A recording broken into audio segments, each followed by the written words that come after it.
Ultra Life with Brian Beckstead. Disrupting an industry is not an easy task, but then again, neither is running 100 miles. But that didn't stop a couple of guys from Orem, Utah from doing both. Growing up at the base of Mount Timpanogas, these cross-country kids spent their youth working at their local running store. After struggling with their own shoe dilemmas, the experimenting began, and the idea of a form-fitting, zero-drop shoe was born. After trying to give away the idea to the top shoe companies and being turned down by all of them, they were so sure that they had something good, this trio decided to do it on their own. And the result is a shoe company that has completely changed the game, redesigning footwear for the endurance community. Altra shoes not only created a cult-like following, but also found a home with the greater population. Creating a shoe that is actually in the shape of a foot and accounting for the slower gait of distance runners, Altra shoes inadvertently began appealing to the masses, and the more casual runners have been buying them in droves. The resulting explosive growth and religious following over the past decade has proven that these guys really have changed the game. But in the process, the game changed for Brian as well. Going from college grad to company president in an incredibly short amount of time, he had to develop the leadership skills to grow this company to scale despite very little background or executive training. But he was up for the challenge and saw the company continue to grow as a result. But despite all their success and the explosive growth, Brian found himself in a bit of a tailspin with the purchase and relocation of the company. With his life now in limbo and his company in flux, Brian did the one thing that he had always struggled to do: ask for help, both with the business but also for himself. And in doing so, not only did he get the help that he needed, but he was able to finally take the time to craft the lifestyle that he had strayed away from. He reevaluated his life, figured out what he wanted, and asked for it. Now, Brian has turned the page. He has a new role within the company and lives life on his terms, creating a lifestyle that we can all be envious of. Hear all about his journey, ultra racing, and some cool fishing stories. Check out how he has created an ultra life in my recent conversation with the co-founder of Altra Shoes, Brian Beckstead.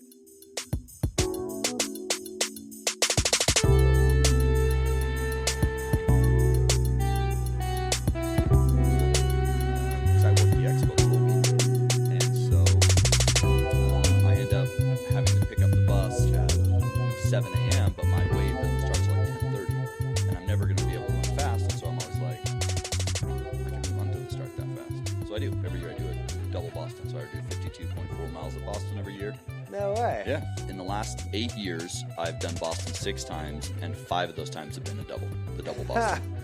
So that's something else. Yep. And then I've got Timp Trail Marathon in May, which is an awesome marathon right here. Like, it starts a mile from where we're at right now, and it's just an awesome trail marathon. I was gonna say, dude, we are at the base of Timpanogas, man. Like, right. When I was coming in the first time from the interstate, coming from the north side, you don't notice it as much. But then when I was coming back from the music store, like, I was right on that main drive, and you're like, boom, yeah, so it's right at cool. you. Yeah, so amazing. So, and then June, I'm doing the Twisted Fork 67K. So it's like 41, 42 miles. That's actually in Park City. And since I just moved there, I don't really know the section of trail. I've only run 13 miles of the 42 miles. So that's going to be fun. It runs, it starts right close to Round Valley, but it actually runs north of the freeway. Huh. So that the main freeway that comes in. You cross over before you actually start literally the first half mile is on asphalt, and you run underneath on a running pathway underneath the freeway, and then you get out, and then you go up and do like this huge figure 8, and then you finish. So there's like less than a mile on asphalt, right? And I think they said there's like 4 or 5 miles of dirt road, and then 35 miles of single track. Nice. So that'll be fun. I'm really excited to learn some of my new local trails, I guess, because I know these trails here super well. Because you've been in Orem for so long. Because I've lived, born and raised. Right. Born and raised. But I know about some of the Park City trails, but then there's a bunch of them I don't know. So I'm excited to discover those and rediscover some of the old trails that I used to run. You've really loaded up a pretty full schedule this year for racing. Not really. Feels like. No. Compared to the last 2 years, Yeah, yes. I guess in comparison. But like compared to 5 you were years or before 10 years or even 15 years ago, that's pretty mellow. Getting back to normal, really. Yeah, exactly. I'm getting back to normal. That's awesome. Yeah. Cool. All right, well, let's kick things off. This is the Extraordinary Podcast, and my guest today is Brian Beckstead. Hey, how we doing? How's it going, man? Dude, I'm so good. Where are we at? What are we doing? All right. Well, we're here in Orem, Utah, right at the base of Mount Timpanogas. We're in our old offices for Altra, kind of the basement office and where we started it, and we're kind of coming full circle here. I was just going to say, coming full circle. This was the original spot, and now you've been in a couple of different locations, and the main headquarters are now up in Colorado. In Denver, yep. Now y'all have come back around and got your own little spot back in Orem again. Yeah, a little office here.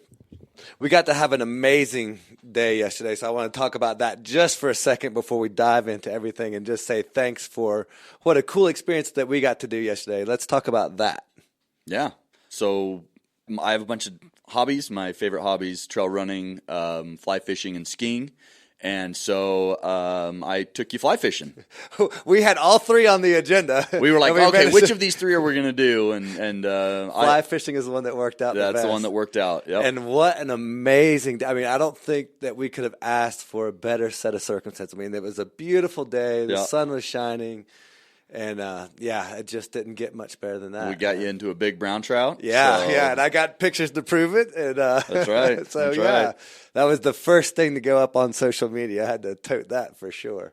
But it would have been a great day not catching a thing like we were talking about yesterday. I mean, it was just such an ideal day. The fishing was like, kind of like, the fact that I got to catch a really awesome fish was almost just like an added bonus. But absolutely, it was good. It was a great day, man. So I thank you for having me out there to have that experience, man. That was really cool. Thanks. So let's jump right into it, man. Altra shoes. Yeah, Altra. The ultra running world's monolith. Yeah. What you've become. Yeah. Over the last decade. Yep. So most people that are going to listen to this already kind of know some of the background of you guys and you and Golden and how y'all got started with it all. But let's recap just briefly for those who don't know kind of the grassroots, how it first got started in the very early days with you guys. Yeah. So I met Golden the first day of high school, and we ran together all in high school and even a little bit in college as well, and have just been friends since we were 15 years old.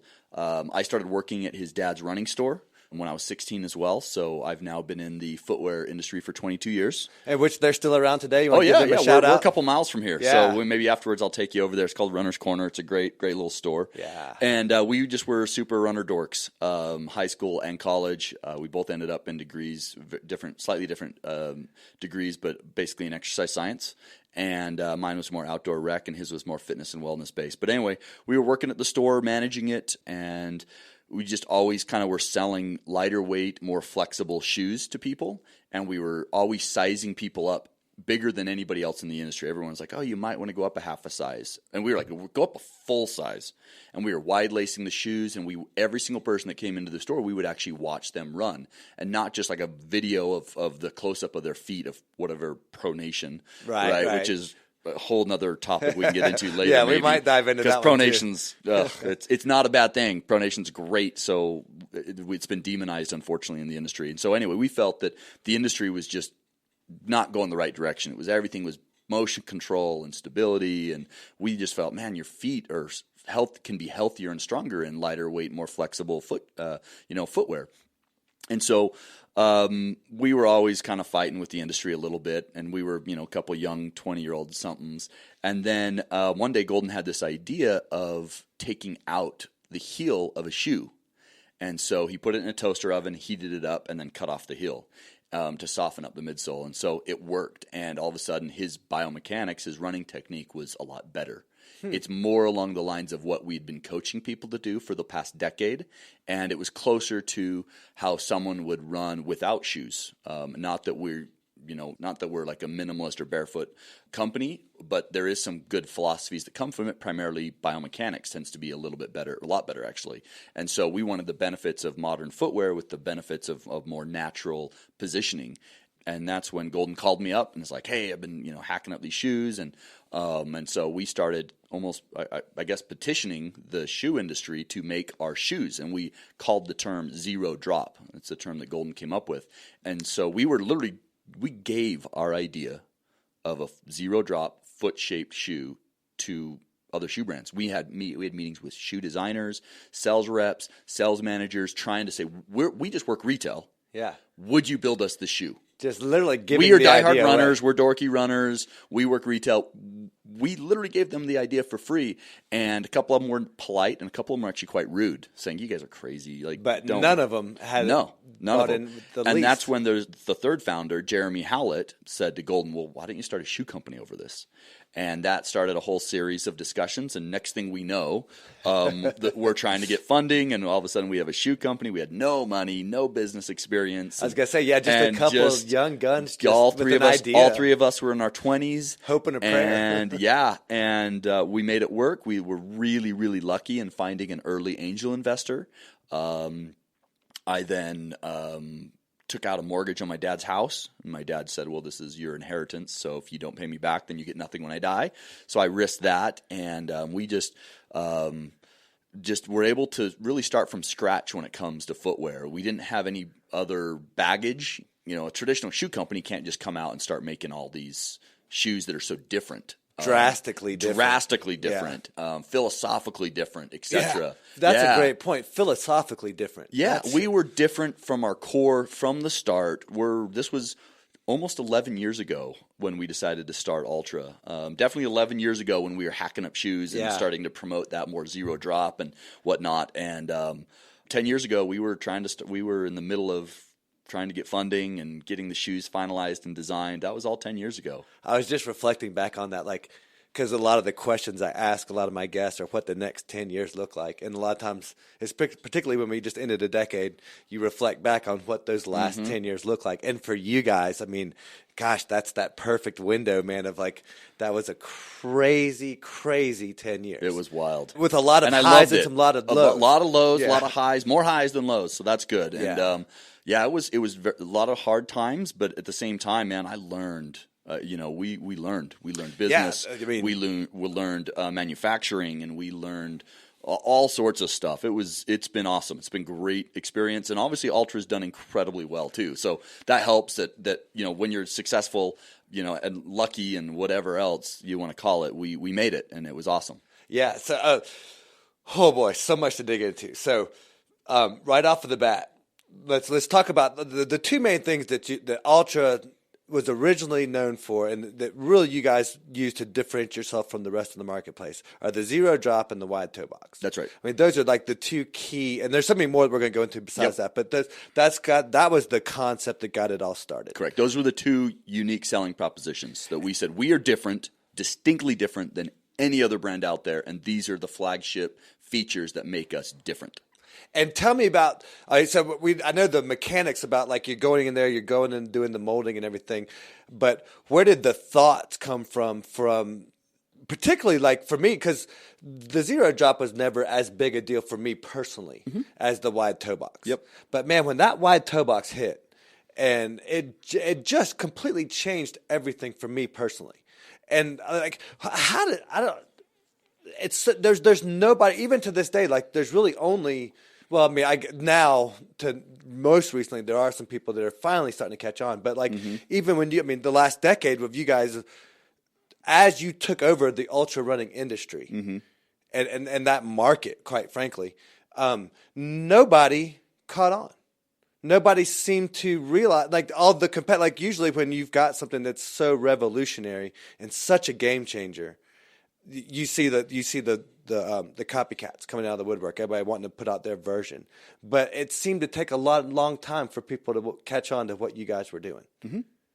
Why do you think that is? Well, when you've been doing it a certain way for 50 years, what are you going to do? Come out and say we did it wrong for the last 50 years? Yeah. Right? Because because it's so contradictory to everything. Exactly. And so, they had to slowly do it. And so now we're starting to see people come out and again, we don't like to say wide. Okay, we're foot shaped. We are shaped like a healthy foot. It's not wide; it's foot shaped. Although it does definitely fit a little bit more of someone that. What was the phrase we just said outside before we came in here? It was embrace the space. Embrace the space. Yes. Free the toes. Yes.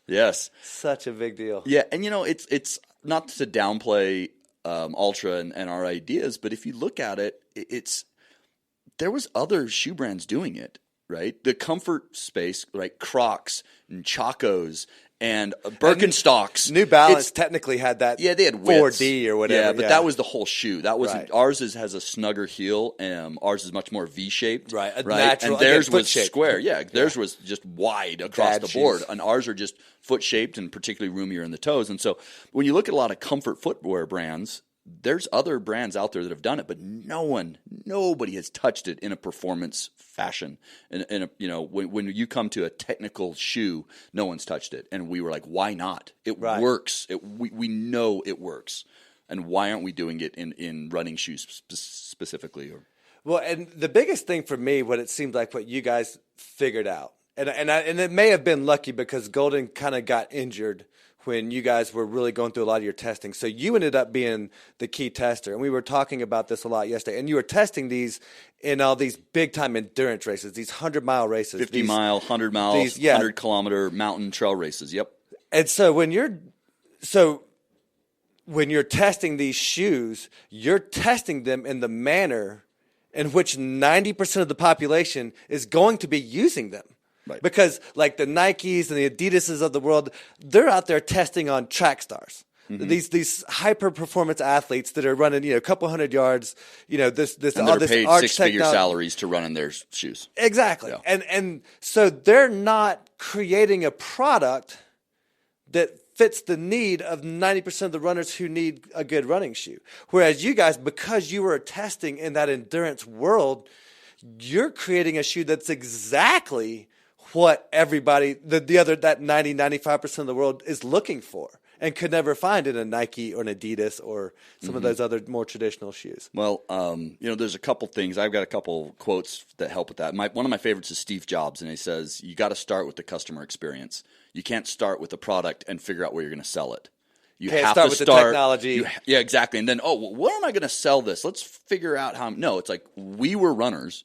We wanted a specific shoe for us and for our customers that we were selling to. We felt like the industry was not adapting to science. It was not adapting at all. It was stale. Nothing had changed. In fact, nothing. You looked at in the 90s and the 2000s, there was not a single new shoe company that made it over that 20 to 30 years. Nobody since Brooks and Mizuno had been able to enter into the running space in over 25 years.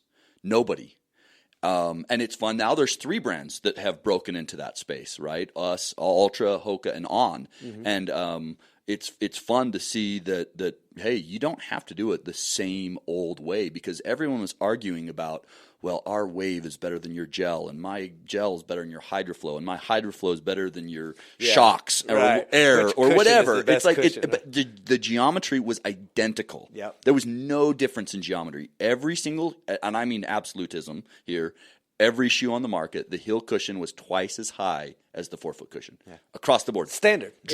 Drop was not even a term, and that was kind of fun that we were able to bring in that term to the entire industry. And now the industry is, well, what's your drop? Is it a 4 mil? Is it an 8 mil? Is it 12? Is it 0? Thing. And drop was something that we're pretty proud of, that we brought to the industry. That concept that the heel doesn't have to be twice as high as the forefoot. Yeah, because it wasn't even questioned 10 years ago. And I think that goes back to, again, it's the form, it's the function over the look. I think that a lot of the reason why they do that is the same reason why they put heels on women's shoes. It creates that look on a person that's attractive, but tightens up that calf. Yeah, but from a functionality standpoint, it's disastrous. It's counterintuitive. If nature wanted you with a heel, why weren't we born that way? Yeah, why when you get out in the morning, get out of bed every morning, you are 0 drop, you're flat. Yeah. Why? And yet, why do we try to mechanically change what nature has developed? Right. Well, and that brings up a great point, because I also want to dive into the only change that's happened since you guys have entered the marketplace that I've noticed is the minimal versus maximal thing. And you see that with the topos and that Vibram kind of minimalist movement. And then you see the opposite of that with the Hoka Onos, with the going with the Max cushion on that. But you guys have kind of stuck with your original plan. So let's talk about what your perception is on that minimalist versus maximalist running setup. Yeah. So I think what's nice now is that way back in the day, the heel cushion there was 24 millimeters of heel cushion and 12 millimeters of forefoot, and that's virtually every brand. Then you add the insole and you add the outsole, and it's 20 millimeter forefoot and like a 34 millimeter heel, right? And that's just the cushioning level was maybe a little bit less cushion in some performance product, but almost every shoe, whether it was neutral, pronation, or motion control, it was all the same. And so the nice thing I think that minimalism and maximalism brought is that people have choice. Altra, we're alternative. We provided a healthy alternative to the industry. And other brands, whether it's Vibram, Five Fingers, or Hoka, there's options now that there just wasn't 10 or 15 years ago. Yeah. And one thing I've always said is people say, oh, my knees hurt. I need more cushion.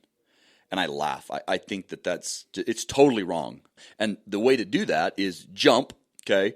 If you stand up and you jump, don't bend your knees and land flat, okay? Yeah. Then jump as high as you can and land under a bent knee. And if you think that an extra 5 or 10 millimeters of cushion is going to stop that straight up jump and landing impact, straight, and right. It doesn't work. It's laughable. Yeah. Right. Cushioning works for feet. Right. If you have foot problems, if you have sensitive feet and arches and neuromas and a bunch of foot issues, cushioning works at feet.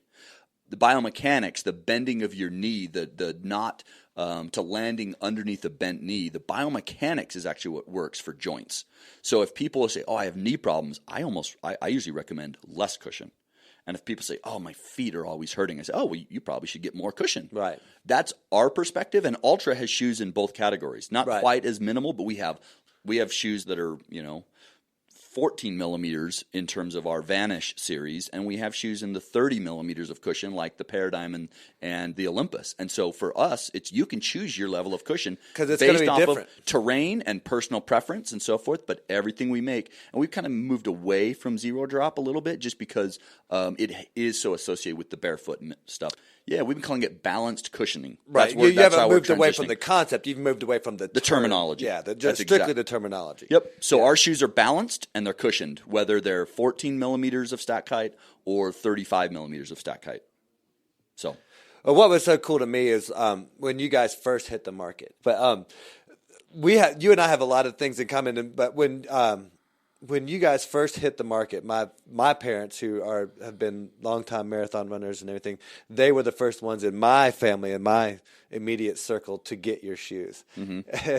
And I remember the first time I saw them, and I remember I'm looking at them like, what are these shoes that you guys are wearing? Because you're just so ingrained with the look of the Nikes and the Adidas, and then when Altras come out, they just look so much different. Mm-hmm. And quite frankly, like one of the things that I grew to love about them is that they weren't so slick and stylish. They were kind of dorky looking a little bit. They were kind of... Especially those early days. Very mechanical, very basic, just like... But I remember when I first saw them, and I'm like, dude, there's no way I'm wearing those shoes.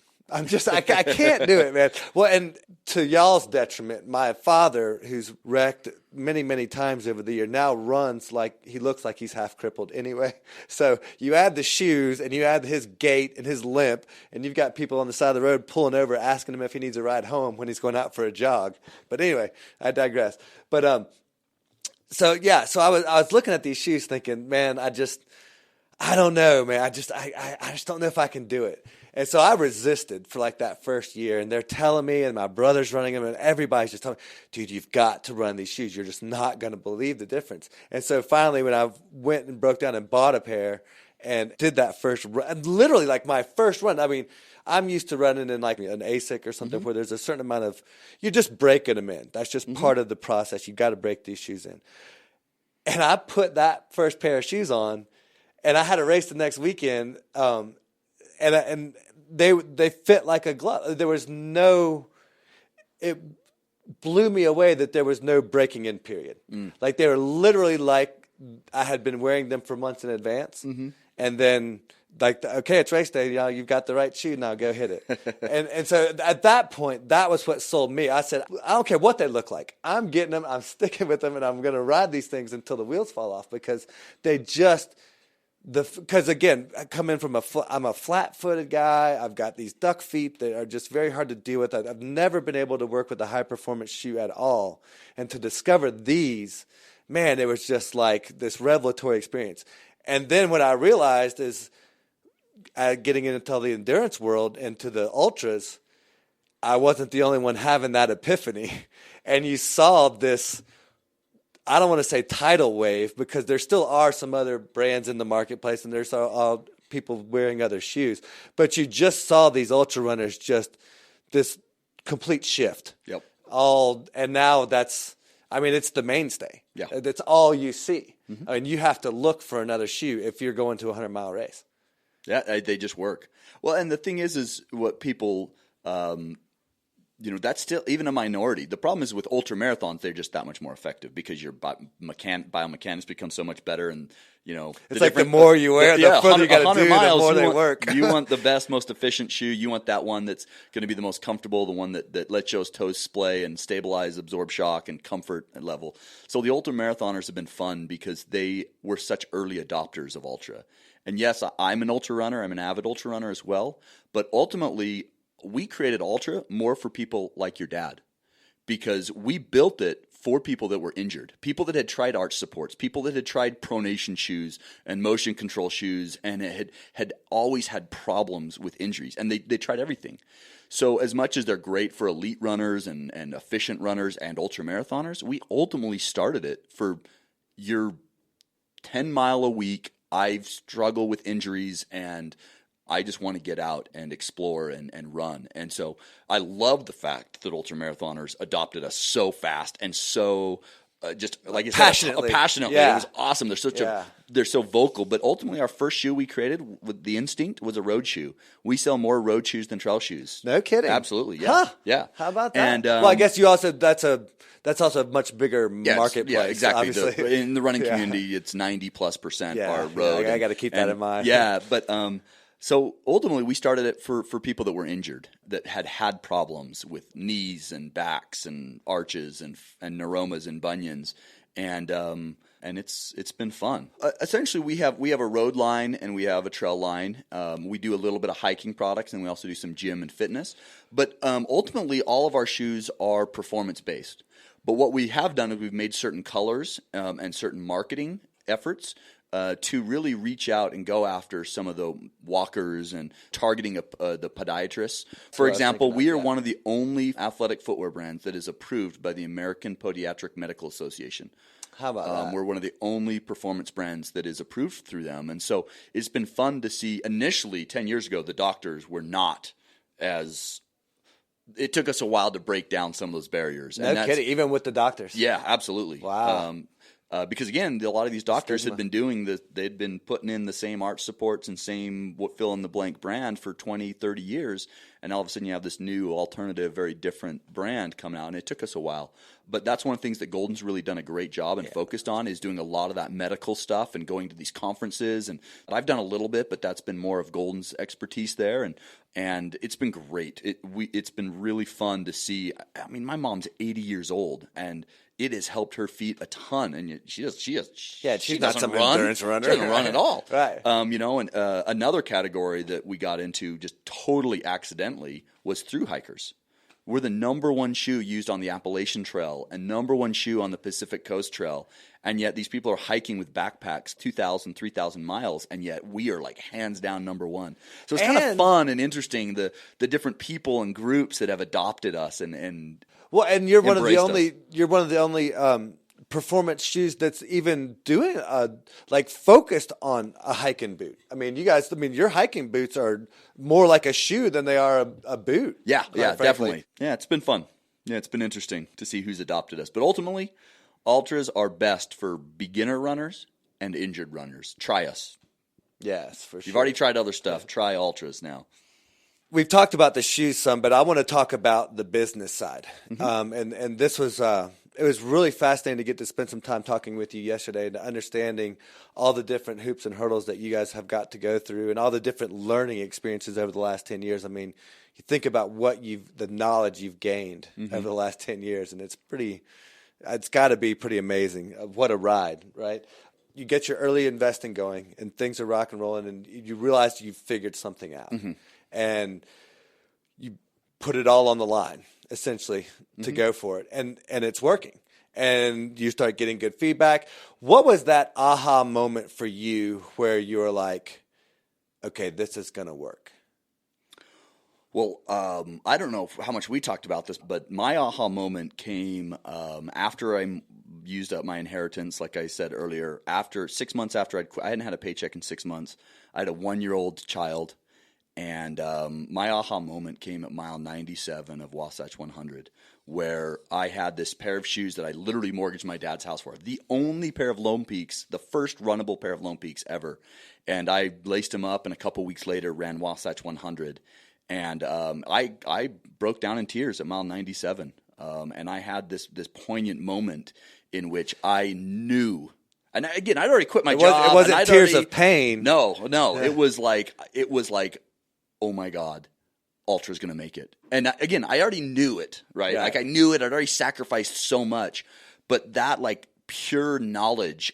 I've never had a more powerful moment where it was like, boom. I know it's going to work. Like it was like after that moment, I wasn't even nervous. I wasn't even nervous because I was like, we're going to make it. It completely changed the perspective. And I thought we were going to make it. I believed we were going to make it, but I didn't know we were going to make it. You really wanted to make it? Oh yeah, I wanted to, but now it was like knowledge. It wasn't even like there was not even like an ounce of, oh boy, I don't know if we're going to make it. It was like, no, we're going to make it. Yeah. Like there's no if, ands, or buts. It will happen. I knew it at that moment. One of the things that I'm very curious about, and I don't want to go off into a rabbit hole here, but there's a process of creating a prototype of what you like, of the shoe that you create the vision, if you will. Now you've got this product or this prototype, and getting that prototype to where there's 10,000 of them pairs ready to sell is this huge process. And the process of going to manufacturing, and everybody has to do that in China, and you have to go through all these different, I mean, you've got these communication barriers, and you've got these technological barriers as far as like them even because with a lot of these manufacturers, they're manufacturing multiple products for multiple companies, and they're all kind of, like you said with the shoes, they're all kind of in that same vein. They're all within that. All the manufacturers are all making them the same way. So when you go to the manufacturing process, what was that like trying to get them to understand your vision and get them to then make it the way that you want it versus make it the way that everybody else is making it? Because just because you tell them this is how it's supposed to be, this is because you give them the schematics and go through all that process, they still a lot of times don't make it the right way. Oh, it was hard because these factories had never built a shoe like this. Yeah, because you're completely changing the concept. Yeah. So imagine, and the reason why I ask is because I have some other friends that are in other industries, and they're not really revolutionizing their product line. They're doing some changes and modifications, but they're not completely changing the concept. And yet they still struggle with those manufacturing issues, particularly at first when you're getting those first runs done. Yep. So when you're going through a complete change in the whole setup, how do you deal with that? What was that like? It was a battle. We were really lucky where we found a small little independent group up in Portland that was an advanced prototype company. How did you find them, if you don't mind me asking? I think Jeremy found them on LinkedIn or something like that. Okay, so just a random... Yeah, it was just research and just finding this contact and reaching out to that contact, and all of a sudden it was like, oh, hey, I actually know these people, and kind of just connecting that way. And I think Jeremy really added that early on. And tell me what the name of that company was again? Proof of Concept. Proof of Concept. Yep. And so they were an ex Adidas guy and an ex Nike guy that had basically said we want to like kind of do our own thing and do some fun projects. So other brands, some of them hiking, some of them outdoor, some of them running, would basically say, look, we don't have any engineers, or we don't want to put any resources on this yet. We need you to to help us build Basically a shoe. make it for you. Kind of thing. Absolutely. And so we found them and we said, okay, what would it cost to do a couple shoes? And they were super cool. They were like, oh my gosh, this is awesome. This is why we started this company. This is why we left those corporate environments. Wow, they were dying. And obviously, so they're ready to almost be like a partner. They almost did actually. They were they were thinking about it, but we were able to get other funding elsewhere. But it was cool, and that was a gem. Finding them and building that relationship was. I don't know if it was just lucky or if it was fortuitous. Just like it was just meant to be. Yeah. And so they really helped us, and we found a really cool factory that was able to work with us well. But it was very hard because they were resistant to our last. The last is the form. That's almost the secret sauce to Altra, frankly, is the last. And that's where I can show you one. I have one here at the office where they stick this molding, this foot essentially into and then they build the shoe around it, and it's the fit. It's called the last, and it's all the geometry. And they were all like those little calculations, all the micro calculations on. Yeah, absolutely. And it was a struggle trying to get the factory to and the last makers as well, just the people that do the molds for these lasts to do it the way we wanted to. And they're like, so it was interesting. It was fun. Have you feel like you've ever come to a lot of that now, or do you feel like you still struggle with some of that when you want to change the technology aspect? There's always manufacturing things. It's just when you're part of the process. It's just part of the process. Yeah. I don't know. I've never spoken to a single brand that doesn't have a headache. Well, occasionally, whether it's that material didn't weld quite like we thought it would, or that midsole foam didn't tout up to where it was supposed to be, or you think you've got it all right. You've dotted all your I's, you crossed all your T's, and then yet still, once it goes through the actual process, for some reason, the thing is trying. When you, for example, let's talk about midsole foams real fast. We have a bunch of different midsole foams that we use, and the process by which it's baked, quite literally, right, is it has to be consistent. And so there's issues where if you don't get the process at the right temperature, so if you build a shoe when it's first heating up versus when it's the hottest, that midsole is going to come out really firm or very soft. So it's all about timing. It's about timing and temperatures. And that's kind of the complexities that people struggle with. And so that's where it's like, I tried that one Altra and that midsole was terrible. It's like, sometimes it's just you got the early batch or a late batch, and we try to be consistent. We have an entire QC team and program, both in Asia and here in the United States, to try to make sure that our quality control is at the top of its game. And we still run into hurdles. Yeah, it's a never-ending struggle. You're always going to have to battle. And considering that we were three guys in our 20s, that's what's so fascinating for me. I think our QC rocks. I really do. There's obviously a few issues here and there where that mesh tends to blow out a little bit faster than we'd want or something like that. But I think right off the gates we did really well. And to this day, I think I'm really proud of our QC. And even that, you're talking cosmetical. That's more a lot of it's cosmetic thing. And durability. Sometimes there'll be a durability issue here or there. But functionally, I think our shoes are the best on the market. For sure. Without question. So once you get through that process and you've seen some success, now you get this first opportunity to get, I guess, purchased would be the right word for it. Yep. You got our first acquisition. Icon Health and Fitness.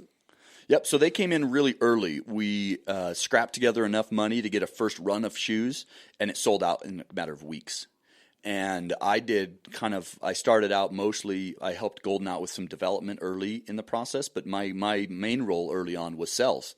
And so I actually... Talk about what that looked like. Yeah. Oh, boy. It was just me. Yeah. But I packed up my Subaru. The shoes landed April 1st, and I got a shipment. I put everything I could. I had a couple pull-up banners, and I filled up my car with as many shoes as I possibly could.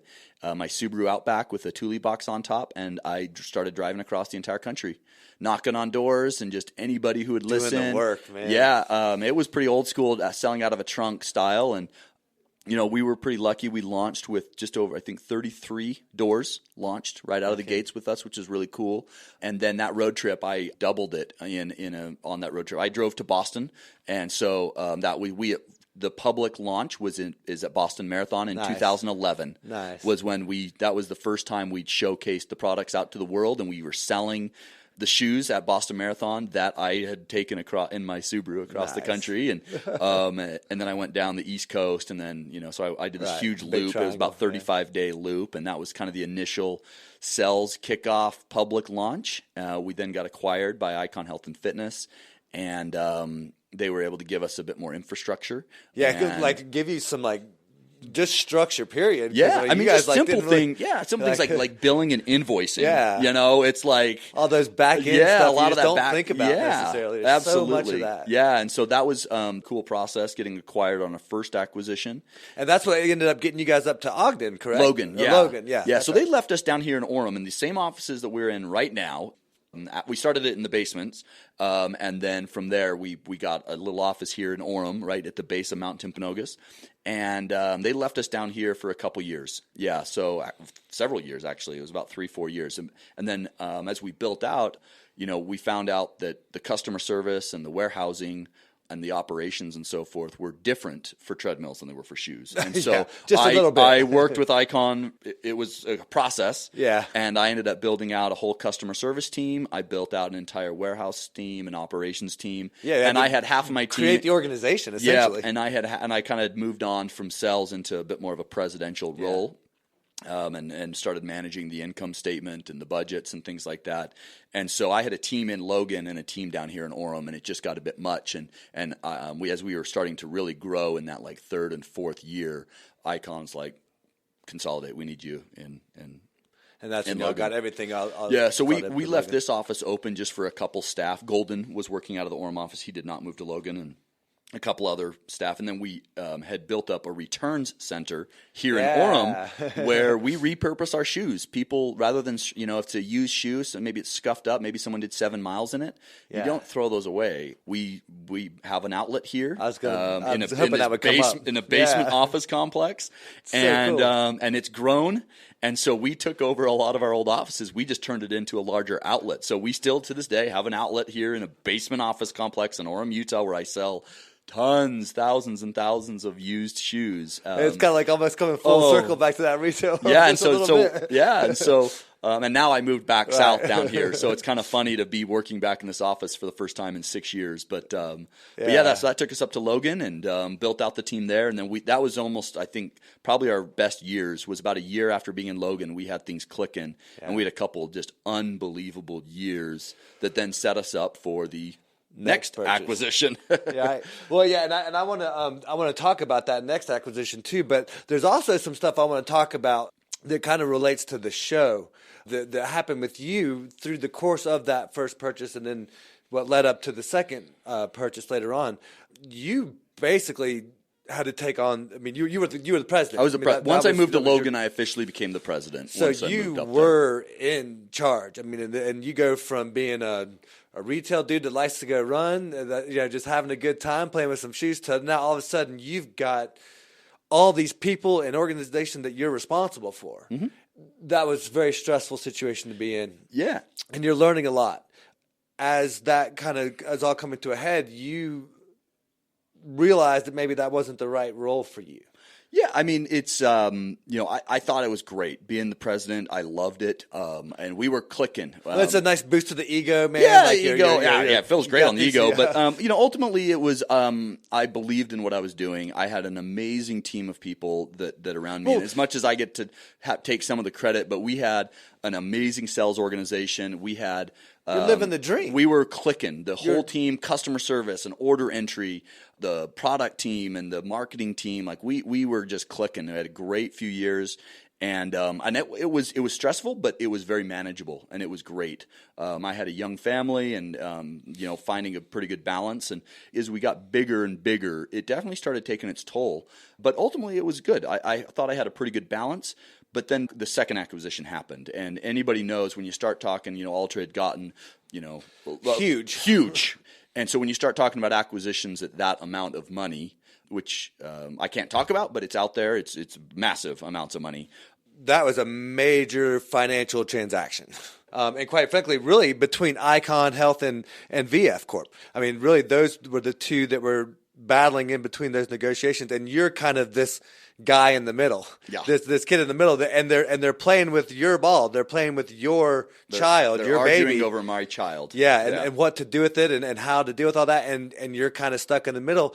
And through all that, there's decisions being made that you don't necessarily get to be in control of, but yet you're still looked at as that decision maker. So people are still looking at you as like you're the reason why that decision was made. So that kind of affects some of your relationships that you can't even necessarily do anything about. But through all that, financially, you were not compensated the way that you should have been. No. But the contract, I didn't start Altra for the big buyout, so it's not. No, but at the same time, I mean, like when you've built this thing when you've created this child, if again, like using that metaphor, to have it kind of taken from you and not be compensated at least in a fair way, I mean, that's tough. That's a tough pill to swallow at least for a lot of people. Yeah, no, it was hard for me, and it was taking a personal toll. Definitely, I had over 300 people, whether employees or independent sales reps or international distributors or warehouse staff, etc., that were relying on me and Altra for their paychecks. Yeah. And so, having to lay off those people and it was hard. Big acquisitions are tough.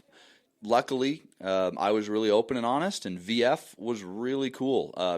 Icon, there was some things in the contract, and it is what it is. They got us to where we were, but ultimately, I came out where I wanted to.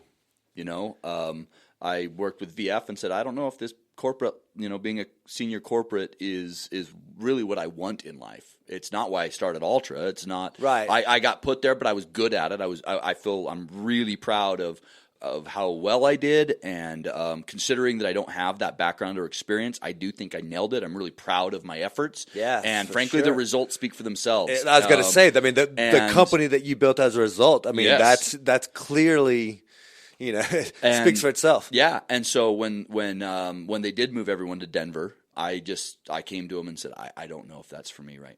Especially after all the stress and the personal issues I'd been dealing with, and family life and so forth, I just said, I don't know if that's for me. And the new company, VF, they've been totally supportive, and I'm so confident and happy in their ownership. They didn't treat me unfair at all, and they did me it's been great. And I basically said, look, I need to I want to work from home in a little bit more of a flexible schedule. I need that, frankly. I want to, since I started Altra, I've had 3 young kids, and I haven't really given them the attention that they deserve, and that I want. Fourth kid was taking over. Fourth kid was, fourth kid got a little bit more attention, and same thing with my wife and our relationship. VF was super cool about it, and so I said I don't want to move to Denver, and I'd like a little bit more of a flexible role, and they said great. And it's been interesting because I've been behind the desk dealing with revenue projections and budget forecasts and, human resource issues and, all this stuff. And so now they say, look, they were really cool about it. They said, Brian, we can hire people to do that. Exactly. What we can't hire is someone to go out and tell your story. And so it's been great. So I do travel now. My life's totally changed in the last 12 to 15 months. And not that 2018 was the worst year of my life. It was the hardest from a corporate, definitely personal. Like I mentioned earlier, I was self-medicating too much, and I recognized that. And that was with alcohol? Alcohol, yeah. Just way too much. And dealing with it was, exactly. It was a very humbling experience because the previous, 2015, 2016, 2017, I was at the top of my game. And I was doing great, and even the business was still clicking in 2018 as well. The business was rolling. 2015, 16, 17, Altra was just making massive leaps, and I was good, And all of a sudden, end of 2017, the announcement came that we were up for sale, and all of a sudden that process started, and by spring of 2018, I'm struggling. And by the fall of 2018, wheels about to fall off. Wheels are half off, and I'm holding on by a thread. Right. And 2019 was a really good year for me to put life back in perspective, to rekindle my relationships with my family, and to take a little time to think for myself. Because ultimately, there was even in 2016, 2017, we were getting so big that business was good. I was good. Like I wasn't having problems necessarily, but I didn't have that time to think about more about myself and longer term goals. It was so reactionary and go. And it was great. But 2019 has been great for me to rethink that. I moved out of Logan because there's nothing keeping me in Logan. Once they moved the headquarters out. Yeah, it's like I'm not from there. I have no family. Right. The remaining staff moved to Denver, and so we decided. It's like my wife and I said, if we could live anywhere we want, where do we want to live? And beautiful. And we settled in Heber, Utah, which is just outside of Park City. Yeah. It's 30 minutes from my Orem office here, and so now I do have a little office space. I come down most Mondays, where we're all right now. Yeah. I come down most Mondays when I'm not traveling on the road. I travel about 7 to 8 days a month on the road, and most of that is speaking like this. I do presentations. I'm also do all PR. We have a wonderful PR manager named Shanna in Denver, but I do a lot of interviews, a lot of speaking engagements. That's more of your role within the company now. Yeah. And I work from home, 2 weeks of the month, and the other 2 weeks I'm either in Orem or traveling, which is a great balance. I take my kids to school every morning at 8:30, drop them off. My wife and I kind of split picking them up at 3:30, and I've got a home office that is awesome. It's been all of that good so for me. much better than a stupid check. Yeah. I mean, that's the point I was trying to get to is like you maybe didn't get that financial compensation that you were justly deserved, but you got something better. Like in hindsight, able to go to those guys and be able to articulate what your vision is and what you needed, quite frankly, I needed it, professionally absolutely. and personally. Yep.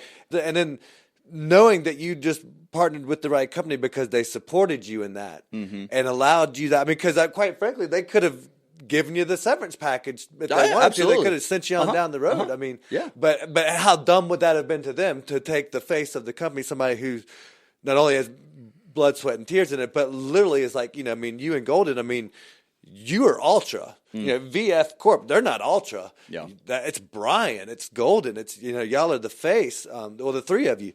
But to stick your neck out there and say, look, X, Y, Z, man, this is what I need. And to take the time to figure out what that is. Because quite frankly, a lot of us, that's the point of this podcast, a lot of us don't take the time to figure out what it is we even want. Yeah. What do we want that lifestyle to look like? And to take 2019 to figure that out, to articulate it, write it down, and then to present it and say, look, this is what I've got to have.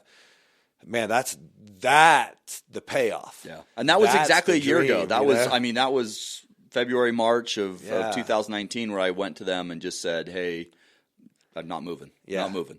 And, I put in a lot of work. I put in 10 great years of work and sacrifice and creativity and learning. I mean, I didn't know what EBITDA was 10 years ago, and now, of course, I know exactly what EBITDA is. I reported on it, monthly and quarterly and annually. But do you want to know what EBITDA is? Yeah, I do. I'm really glad I know, but it's my new role is definitely a lot more fun, and I think I'm in a very, very unique position to do it. Yes, and exactly. And so no one I don't else even could do what you're doing. Yeah, and so it's changed my life. I'm the happiest I've been in years. I mean, I wasn't unhappy or having personal issues in 2015 and 2016, but I'm happier now than I was then, and my relationships are better. I'm mentally and physically healthier.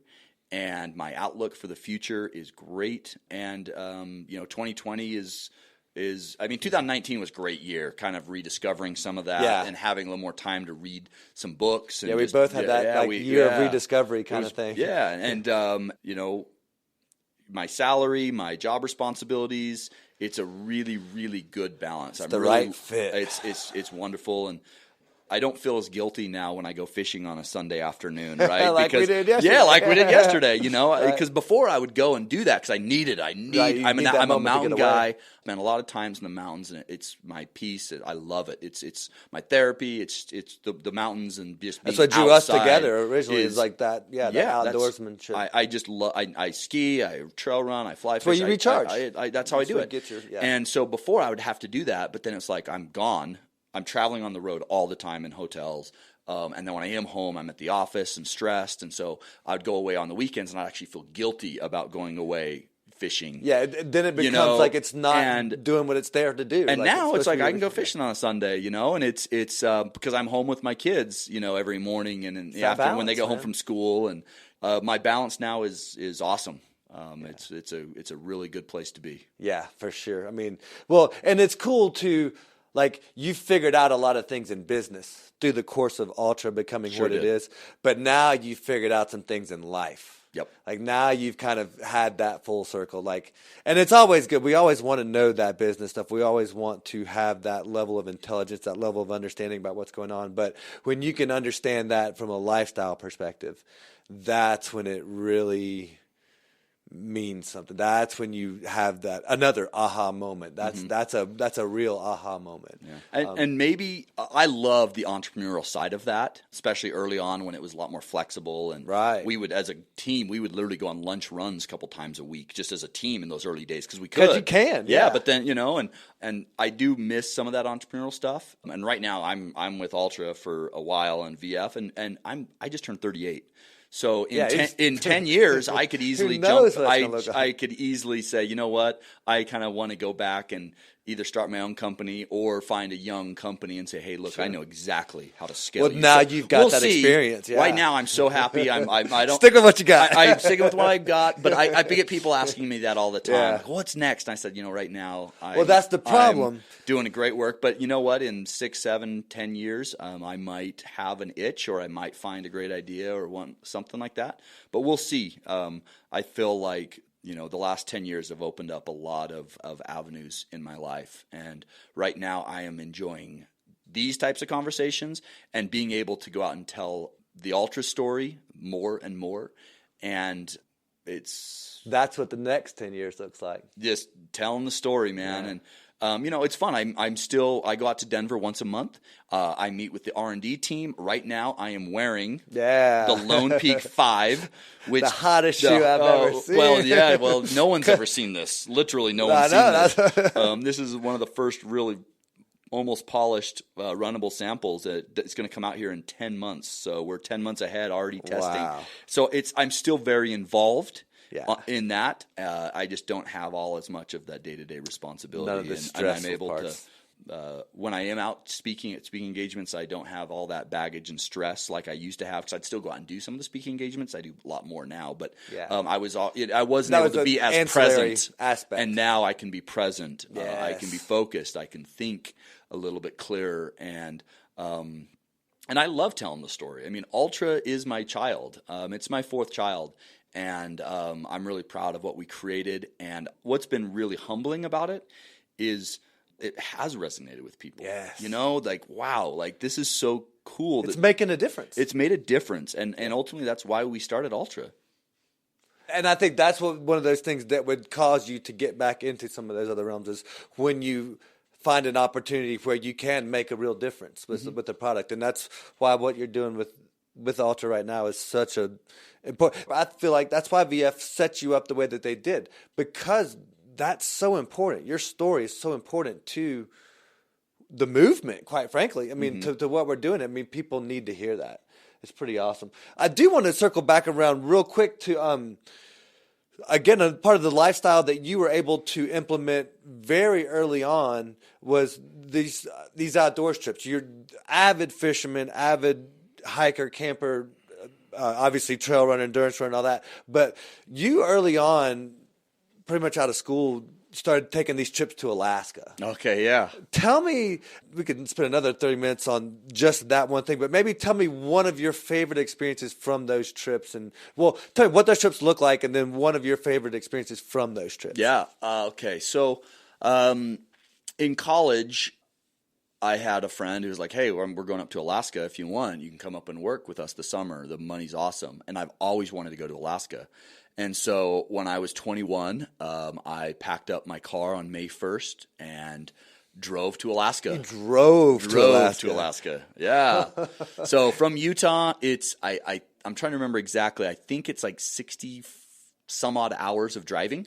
So a couple days. And so, yeah, if you drive 3 straight days with Without- never stopping not outside of sleeping. gas, you can get there in 3 days, just under 3 days. But we would usually take about 4. I was gonna say, make it humanly possible. And it's cool, man. Like there is nothing up there, like the Yukon Territory and all that. There is nothing up there. So. That was really cool. And so I did that for a couple summers in college. I would just go up and find various jobs, and most of it was, shuttle driver, hotel concierge, waiting tables was probably where I settled on. But it was so you could just go fish and stuff. Yeah, so you could go So play, you work. right? Yeah, you work from 5 o'clock till 11 o'clock at night waiting tables, and it doesn't get dark at all. Like I didn't see a star the whole summer. Wow. Any of those summers, I didn't see any stars. And so you wake up at go to bed at midnight or whatever, or 1 in the morning, wake up at 7 or 8 or 9, and you got all day to go and do. So you want, I was fishing every day and kayaking, and just fell in love with Alaska in general. My wife and I ended up going on a honeymoon there, and yeah, that was interesting. You said you gave her the choice of where she wanted to go because you were doing those Alaska trips on your own. She wasn't necessarily. Yeah, I met her between the two of the summers. Two of those trips. Yeah, and so we started dating, and then it was like, hey, I'm I'm going to taking Alaska this off. summer. So we dated for 5-6 months, and it was great. And then I left and said, hey, see ya. And But she came knew, back and she stuck and around. came back, and we kept dating, got married the following summer. And I said, hey, where do you want to go? I said, we can go to Hawaii, we can go to Alaska. And she was like, I want to go to Alaska. That's cool. So that's how you knew you found the right one. Yeah, exactly. I was like, boom. Right in your boom. wheelhouse. And so I try to go back almost every summer now. I think I've gone back, I want to say 6 times in the last 6 years. I missed 1 year, but then I also went twice 1 year too. Oh, nice. So made up for it. Yeah, made up for it. So I love Alaska, and this summer, we're taking my oldest boy. He's 10, Nice. and so we're really excited. And my sister and her husband and her son are coming up too. So, see, I would make a whole little crew so out it's of going to it. be fun. It's going to be really fun this summer. But one of my favorite, probably the hairiest adventure I had was we went up in the Arctic in late September. Above the Arctic Circle? Well above the Arctic Circle, Wow. yeah. The base city was in Kotzebue, which is, really I think, nothing. one of the oldest permanently resided place in North America. Called Kotzebue. It's a little city over on like way, way, way north west, way up on the kind of by the that northern slope or way, whatever. way, way up there. I mean, you can yeah. almost see Russia, right? And we took a little plane way up. These planes are think of like a fat tire mountain bike, but they put them on a plane. They land on these gravel bars. It's ridiculous. And we got dropped. Yeah, it was awesome. We got dropped off, and it was cold, but it was beautiful, the colors and whatnot. And then we rafted for 7 days down basically an unknown river, looking for. Very few people have gone down this river ever. Wow. And we saw caribou, lots of grizzly bears, but ultimately we were targeting these world-class Dolly Varden, which are these char that come out of the ocean, and they're, literally they are 3 feet long, and they're bright red colors. They're like, think about brook trout that get up to be, 35 inches. I wouldn't know anything about 35-inch brook trout. I have no idea so, what that looks like. So that was pretty cool. That was pretty hairy, and lots of rain and cold and bears. One day we had 21 grizzly bears that we saw in one day. Just every corner, and dead salmon on the river, and feasting. They're feasting, and we were trying to catch fresh salmon and fresh dollies, and we had Arctic grayling. I don't know if all the diehard fishermen are going to know what Arctic grayling are, but we filleted one of those. It's like an Arctic bass almost. Nice, beautiful coloration, and we filleted those and put them in lime juice, and had like ceviche up there, nice. like really fun, cool stuff, and. Just love being in the wilderness and love adventures. I have exercise science and outdoor recreation management is my degree, and so I've taught backpacking adjunct at university level. Nice. I'm a Knowles grad, National Outdoor Leadership School. I've worked as a backpacking guide, a kayaking guide. You did that out in Alaska as well, or? Yeah, a little bit in Alaska. Just kind of, I was just kind of an assistant for a couple friends on that. So extra set of hands. Yeah, extra set of hands just to go ahead and enjoy the kayaking experience. and fishing, and so I would do a little bit of that. I worked for the outdoor rec program at, you have UVU, a lot of was on scholarship for all that from college, and so I'm an avid outdoorsman, and I somehow became a businessman, and now I'm a speaker. I go out and I speak and I do PR, and the outlet does report to me now. So because I've got that business experience, so you do have I do have that financial, financial, reporting and all that, but just in terms of this outlet here. So that's kind of fun to keep my finger on the pulse. Yeah, but, it kind of does that little full circle funny? thing of getting to be in the little retail space. That's right. Well, we're actually moving this to a fancy location. We should talk about that. Yeah, so we're moving it. Coming. Yeah, we're moving it in June here. So we are going to be taking over the keys to the new place here in a few weeks. And y'all have completely run out. I mean, we're out of space. We're out of space. So that's kind of a fun project for me, and so so it's fun. So you got all the joy out of it without having to deal with all the stressful parts of it. That makes it so much fun. Absolutely. Well, and one of the cool things I thought about with your trips to Alaska, and I thought about this coming out here because for me, it was always such a treat coming from the South to come up here and do the skiing and everything, and I always loved it so much. And it's a really cool experience. But what's even cooler than get to have that experience is when you get to have that experience with your kids. Yeah. When you get to introduce them into that and let them see what you got to see that first time. And to me, that makes it even more fulfilling than getting to do it on your own. Yeah. As a dad, anyway. Yeah, I take my kids every summer. We go camping about once a month in the summer. Well, getting to do that Alaska trip with Ari this time around, that's going to be pretty cool. Yeah, but all my kids love to fish, and we go camping and hiking, and we catch salamanders with our hands, and it's been fun that all of them unanimously love the outdoors. And I think my wife and I have done a good job of not like shoving it down their throat, but making it fun for them. That's important, right? Yeah, and find, so and it's like when we go fishing with my kids, as the second they get bored and want to start chucking rocks in the lake, we're done. Yeah. Put the pole away. Don't fight it. Yeah. Start chucking rocks in the river, the lake. Have fun, and so beautiful. It's my family means the world to me, and you got some amazing kids. Yeah, my kids and my wife. We love being outdoors and having those adventures. I've kind of got that adventurous spirit myself, and to share that and to build it with my kids brought me a lot of joy. Well, and that brings up a great point because we have. That's the similar thing for both of us. And I did want to talk about all the different ways that our paths kind of have aligned. We talked about kind of having that 2018 and 2019 experience. But when we got together yesterday, we realized we were reading the same book, Sapiens, by whatever. I can't even pronounce his last name, but a brilliant book. Yep. We both have spent some time at UVU. You actually graduated from there, but that's my year out in Utah was at UVU, and I have so many fond, wonderful memories of that place. Both of us did our first marathon at St. George. St. George Marathon. And it was I was trying to remember, I actually was texting my parents before the interview so I could figure out the year. It may have even been the same year. Mine was 2005. I think it was like 2004. I couldn't even remember, so I've got my parents checking to see. It probably isn't, but anyway, we just kind of kept aligning on so many different levels. And then obviously we have the ultra running and all that in common as well. Our kids are the same age, and to be both have a better understanding of what it is that we want out of life, what are the things that are important, and how to share that.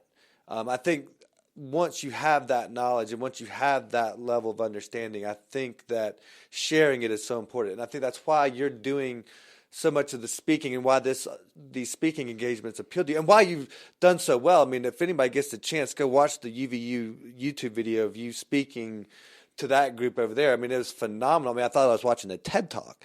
And that was one of the first speaking engagements that I think that you had at least recorded to put out there. Man, it's just so important to share that. Yeah. And when you have that vision and know that you want to share that and to be able to articulate it in a way, man, that's when I think you've made a difference in your own life. But now you've got to really a good chance to make a difference in a lot of other people's lives. Yeah. And that leading by example kind of thing. Yeah, and it's been fun to be able to go out and speak and to have the reception there. And we're going to be doing a lot of videos with Altra now of more of these type of engagements. We haven't done a great job of that from a video standpoint, which has been fine. You know, it just happens. You didn't have it's time. Evolving. Yeah, I didn't have time and resources, whatever. And so we want to do a better job at Altra of telling our story. Yeah. And so hopefully in the next 6 to 12 months, you're going to see a bunch of videos from Altra that are more professional rather than some dude videotaping it up at the top of the auditorium at the university like I have been doing. But yeah, thank you for that. I'm glad you enjoyed that presentation. It evolves a little bit here and there, and I present differently to different people, but it's been fun. And, you know, it's been interesting, too, because for that first, 6 months after kind of coming out of, you know, that alcohol issue that I had, I was really ashamed of it, and I didn't, you know, I wasn't comfortable talking about it. And now I look back on it, and it's like, you know what, A, I was put under a pressure cooker, A, and For B, sure. nobody's perfect, and it's okay if people fail sometimes, whether it's in business or even having a personal hiccup and dealing with that. That's fine. It's life. It's important. It's part of the process. And I think it's helpful because I thought I was, you know, boy, this is really problematic, and this is terrible, and I'm a terrible person. And I'm all alone. And I'm all alone, and I start hearing it happens more than we talk about, and it's okay to talk about it. That whether you were 21 or whether you were 14 or whether you were 37 like me and started doing whatever, right? That you're not proud of, or whatever you're struggling with, whatever issues you have, that you can get through it. That people are there to help you. People understand, and it's okay to fail sometimes. And obviously, you don't want to use that as a crutch. You don't want to use that as a crutch, but hey, you can get past it. Addict to Athlete, which is a local club here that is awesome. I highly recommend them. I just did a podcast with them a couple weeks ago as well. And shout out to those guys. Yeah, they're awesome. One of their hashtags is "Turn Your Mess into a Message." Nice. And I think that's really resonated with me over the last few months as I've been able to open up about that a little bit. That, you know, I had a year that was not good, and I held it together barely from a business standpoint, and I barely held it together from a family standpoint. But I was able to rebuild and make changes, and I'm in a better place now. I'm in a healthier place mentally and physically than I was before I had that rough year. You know, which says a lot, and that's the name of the game. Yeah, it's right? the name of the game. So it's all about. There's a lot of people that I really admire and look up to that have written some really great books and that have a lot of things figured out now, like you've been able to figure out. And one of the things we were talking about yesterday was I was wondering is it possible to figure these things out in life without going through some of those failures? And to a man, all these people that I admire, all these men that I look up to, men and women that I look up to and admire, they've all gone through that experience. I haven't come across one yet that hasn't had to go through some type of experience like that to get to this, I want to say, level of enlightenment, maybe, for lack of a better term. And I've begun to realize that I think that it's part of the process. You almost have to experience some of that in order to get that higher level. I don't know, but it certainly seems like it's the case. And I can tell you that all these people that I admire, they all have a similar story to what you have. And you're one of those guys that I admire. And you're right in that same vein. And that wealth of experience, I think, is going to allow you to then share it with others down the line that it's going to help them to have their little experience too. You know, It just keeps paying it forward. Yep, absolutely. And I think that, you know, there's successes and there's failures. And if you have a wonderful, wonderful idea, I just recommend to go for it. And, you know, there's a reason that 90% of businesses fail in the first year, but it doesn't mean you shouldn't take a shot. And I'm really happy that we took a shot, and I'm really glad that we made it. And it wasn't all genius, or definitely not genius. It wasn't even all smarts. It was probably more stubbornness and luck. But give it a shot. You know, people, you can do it. And if you fail, whether it's in a business or in life, you can always rebound. You can push forward. You learn from those mistakes. And nobody has life figured out. And the second they have life figured out, guess what? Life does them a curveball. Social media is going to happen. You know, I mean, you're a marketing genius in '95 doing it that same old way. I mean, I'm sorry. Life changes. The world evolves. And you got to evolve with it. And life's about improvement and change. And and learning and experiencing and failing and just, making it happen. Yeah. We got to get it wrapped up. We've got another one of these to do, and you've been such a gracious host. I just want to ask you a couple things real quick. What's your favorite thing under $100 that you could not live without that you use on a regular basis? Oh, man. Cheaper the better. You can't even get a pair of Ultras for under $100. I know. So that takes the shoes off the table. That I just don't think I could go without. Yeah, it's something you can't live without. Oh, man. I know exactly. We were talking about it. So I used to struggle with massive blisters. Yes. Massive blisters. I used to have like these terrible blisters. And it happened that Wasatch 100 I was telling you about earlier, that was the first time I'd gone over 60 miles without blisters. And I attribute it to two things. First, Ultras. Absolutely. But second was this simple thing I found called Engo patches, ENGO. And they're $10 for a 4-pack. And they're basically a sticker that you stick on your insole, or I put it on the balls of my feet. My balls are right between my first and second met heads on the ball of my feet. Wherever, if it's on the back of your heel or if it's on your arch, wherever you blister, you stick this patch, not on your foot or the sock, but actually on the insole or the shoe. And it'll last anywhere from 200 to 300 miles typically. And it's a friction thing that it reduces all the friction at that point. And I still to this day, it's since I found Altra and Engo patches, I can count the number of blisters I've had on one hand in the last 10 years. Wow. And in the last 10 years, I've run Ultra Trail Mont Blanc, Ultra Trail Mount Fuji. I've done Wasatch 100 multiple times. I've raced all around the world with Ultras and Engo patches, and they're under $10. Awesome. Perfect. Changed my life. Perfect there you answer. go. So if you want to get in and run, you suffer with blisters, got any issues, check those out. Yep, for sure. Excellent. Good call. I always want to give people an opportunity to plug social media, any causes that they support. Obviously, we want to support this brand in any way that we can, but above and beyond Altra, if you want to put any of your social media out there, feel free to do so. And any other causes or anything you guys got that you want to talk about? Yeah, well, you can follow me, Instagram, Brian_Ultra. I also have a fishing account called Ultra Fishing. Just real quick, that's how I found you. Was staring at all these giant fish on that page, man. It is absolutely ridiculous. Yeah, my tagline's going the extra mile for big and beautiful fish. And I do. I'll trail run up into the mountains. I'll trail run 15, 20 miles in to get my training in for Ultras. Then I'll fish for 2-3 hours.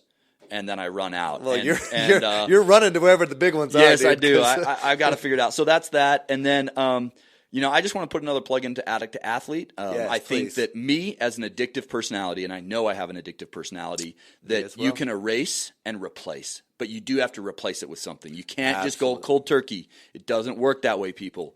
You have to find a healthy alternative. You have to find a replacement.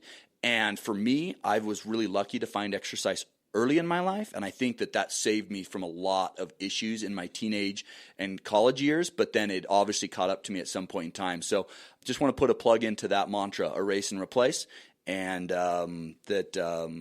life's what you make of it, and make it good. If you had a podcast, who would you want to interview, or who would you like to see on this podcast? Oh, boy. Let's see. As an outdoorsman, I don't have time to do the backpacking trips that I used to, and that's kind of how I started the ultra fishing.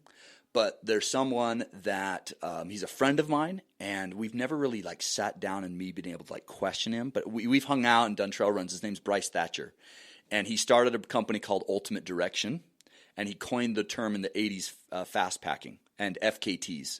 So fast packing was his word, and he was big into FKTs, fastest known times.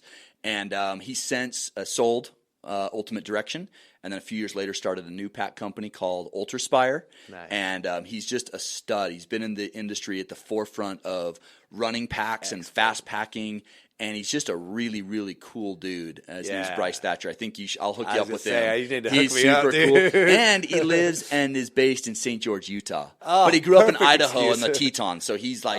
holds all these records that go back for 30 years up on the Tetons. Oh, wow. And he's just a really cool dude. And I've always been like, we've gone for a run together, but it's always in a group. I've never sat down and had a conversation with him for an hour. Got to pick his brain a little bit. And I'd love to do that, and I think you should. Yeah. You know what? It's funny because that's why I started doing this. It's because I want to find guys and just pick their brains, because it's just so much fun to sit down with somebody like you and to get into the nuts and bolts. And we've burned up so much time, but there's really a lot more things I wanted to talk about that we're not going to get to. Last question, we'll call it a day. You've got to do all these amazing adventures and experiences. You go into Alaska on a regular basis. You've been at Mount Fuji, all these different adventure races and all these endurance races.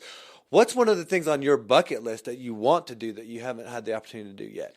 The one race that has eluded me, and I've got enough tickets, it's going to happen sooner than later, and that's Western States 100. Nice. And that is, if you're not aware, that is the original 100-mile race that was used to be a horse race, and people would do it on horses.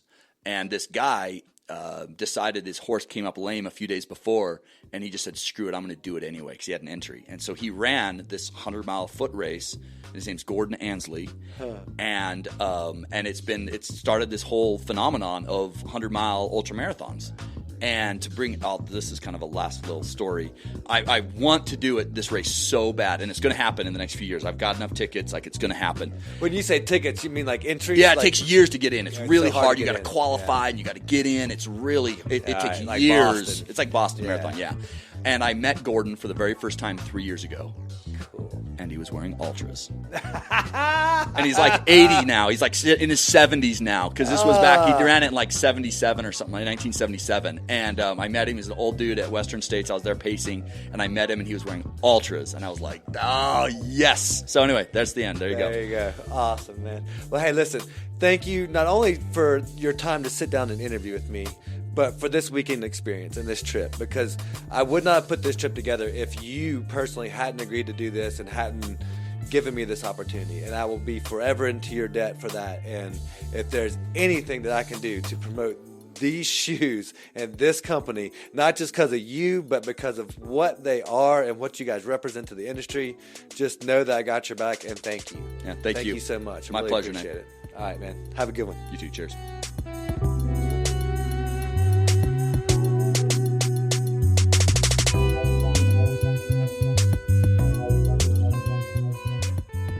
Hey, y'all. Thanks for listening. So what'd you think? What did I miss? Anything that you wanted to hear that I didn't cover? What do you want to know more about? Who would you like to see on the show? Hit us up on social media and tell me what you think. Check us out on iTunes, and please leave a review. We're now on Patreon, and your support there helps let us know we're headed in the right direction. We have a lot of exciting new things coming, fascinating guests, and some of the craziest stories you won't believe. So stay in the loop and check out more great content by subscribing at our website, 8keystoGreat.com. Special thanks to my guests and all those of you living an extraordinary life. This is Nate G. We'll see you next week.